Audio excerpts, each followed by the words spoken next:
اس پر بھی جب اس نے ہمت نہ ہاری اور توحید کی دعوت پیش کرنے سے اس کی زبان نہ تھکی تو فیصلہ کیا گیا کہ برسر عام اسے زندہ جلا دیا جائے، مگر اس ہولناک سزا کا خوف بھی اسے باطل کو باطل اور حق کو حق کہنے سے باز نہ رکھ سکا۔ اس نے آگ کے الاؤ میں پھینکا جانا گوارا کر لیا، مگر یہ گوارا نہ کیا کہ جس حقیقت پر وہ ایمان لا چکا تھا اس سے پھر جائے اور اسے حقیقت کہنا چھوڑ دے۔ یہ اس کی دوسری عظیم الشان قربانی تھی۔ نہ معلوم کس طرح خدا نے اسے آگ میں جلنے سے بچا لیا۔ اس خطرے سے بخیرت گزر جانے کے بعد اس کے لیے ملک میں ٹھہرنا غیر ممکن تھا۔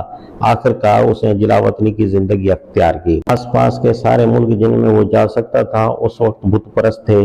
کہیں کوئی ایسی چھوٹی برادری یا سوسائٹی بھی موجود نہ تھی جو توحید کی قائل ہوتی، جس کے پاس وہ پناہ لے کر امن کی زندگی پا سکتا۔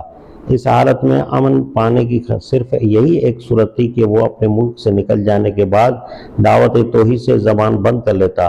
انفرادی طور پر اگر ایک اجنبی کسی مذہب کا پیرو ہو تو دوسرے ملکوں کے لوگ اسے قوم کا چھیڑنے کی تکلیف کیوں کرنے لگتے، بلکہ انہیں یہ معلوم ہونے کی بھی کوئی وجہ نہ تھی کہ اس کا مذہب کیا ہے۔ مگر یہ خدا کا بندہ دوسرے ملکوں میں بھی جا کر خاموش نہ رہا۔ جہاں بھی گیا اس نے خدا کے سب بندوں کو یہی دعوت دی کہ دوسروں کی بندگی چھوڑو اور صرف اسی ایک خدا کے بندے بن کر رہو جو حقیقت میں تمہارا خدا ہے۔ اس تبلیغ کا نتیجہ یہ ہوا کہ اپنے ملک سے نکل کر بھی اسے کہیں چین سے بیٹھنا نصیب نہ ہوا۔ کبھی شام میں ہے تو کبھی فلسطین میں، کبھی مصر میں ہے تو کبھی حجاز میں۔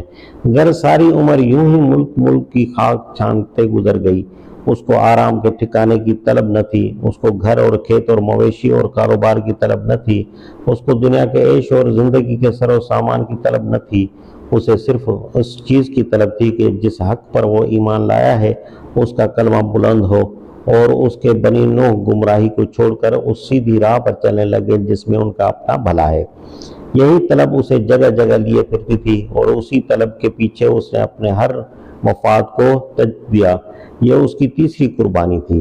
اس خانہ بدوشی اور بے سر و سامانی کے عالم میں پھرتے پھرتے جب عمر تمام ہونے کو آئی تو خدا نے اسے ایک بیٹا دیا۔ اس بچے کو پالا پوسا یہاں تک کہ وہ اس عمر کو پہنچا جب اولاد والدین کے کاموں میں ان کا ہاتھ بٹانے اور زندگی کی دوڑ دھوپ میں ان کا ساتھ دینے کے قابل ہوتی ہے۔ بیٹا اور وہ بھی اکلوتا بیٹا۔ پھر انفان شباب کو پہنچا اور باپ زندگی کے اس مرحلے میں جبکہ آدمی جوان اولاد کے سہارے سب سے بڑا محتاج ہوتا ہے۔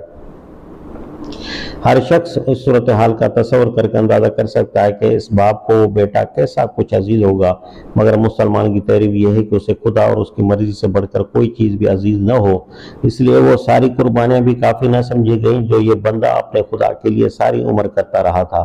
ان سب کے بعد اس کا آخری امتحان لینا ضروری سمجھا گیا اور وہ یہ تھا کہ یہ بندہ مسلم اپنے اس عزیز ترین بیٹے کی محبت کو بھی خدا کی محبت پر قربان کر سکتا ہے یا نہیں۔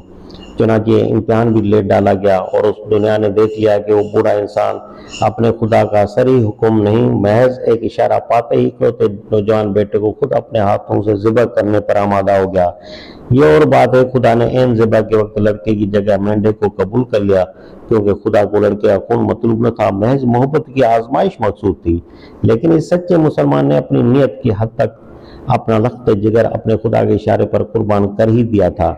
یہ تھی وہ آخری اور سب سے بڑی قربانی جسے اس شخص نے اپنے اسلام اور ایمان اور خدا کے ساتھ اپنی وفاداری کے ثبوت میں پیش کیا تھا۔ اسی کے صلے میں خدا نے اسے تمام دنیا کے انسانوں کا امام بنایا اور اپنی دوستی کے مرتبے پر سرفراز کیا۔ آپ سمجھے کہ یہ کس شخص کا ذکر ہے؟ یہ اس ذات گرامی کا ذکر ہے جسے آج ہم سب حضرت ابراہیم علیہ السلام کے نام سے جانتے ہیں، اور یہی وہ قربانی ہے جس کی یادگار آج دنیا بھر کے مسلمان جانور کی قربانی کر کے مناتے ہیں۔ اس یادگار کے منانے کا مقصد یہ ہے کہ مسلمانوں کے اندر قربانی کی وہی روح، اسلام و ایمان کی وہی کیفیت اور خدا کے ساتھ محبت و وفاداری کی وہی شان پیدا ہو جس کا مظاہرہ حضرت ابراہیم علیہ السلام نے اپنی پوری زندگی میں کیا ہے۔ اگر کوئی شخص محض ایک جانور کے گلے پر چھری پھیرتا ہے اور اس کا دل اس روح سے خالی رہتا ہے تو وہ ناحق ایک جاندار کا خون بہاتا ہے۔ خدا کو اس کے خون اور گوشت کی کوئی حاجت نہیں۔ وہاں تو جو چیز مطلوب ہے وہ دراصل یہ ہے کہ جو شخص کلمہ لا الہ الا اللہ پر ایمان لائے وہ مکمل طور پر بندہ حق بن کر رہے۔ کوئی تعصب، کوئی دلچسپی، کوئی ذاتی مفاد، کوئی دباؤ اور لالچ، کوئی خوف اور نقصان، غرض کوئی اندر کی کمزوری اور یہ باہر کی طاقت اس کے حق کے راستے سے نہ ہٹا سکے۔ وہ خدا کی بندگی کا اقرار کرنے کے بعد پھر کسی دوسری چیز کی بندگی قبول نہ کرے۔ اس کے لیے ہر تعلق کو قربان کر دینا آسان ہو، مگر اس تعلق کو قربان کرنا کسی طرح ممکن نہ ہو جو اس نے اپنے خدا سے قائم کیا ہے۔ یہی قربانی اسلام کی اصل حقیقت ہے، اور آج ہر زمانے سے بڑھ کر ہم اس کے محتاج ہیں کہ یہ حقیقت ہماری سیرتوں میں پیوست ہو۔ مسلمانوں نے جب کبھی دنیا میں چوٹ کھائی ہے، اسلام کی اسی حقیقت سے خالی ہو کر کھائی۔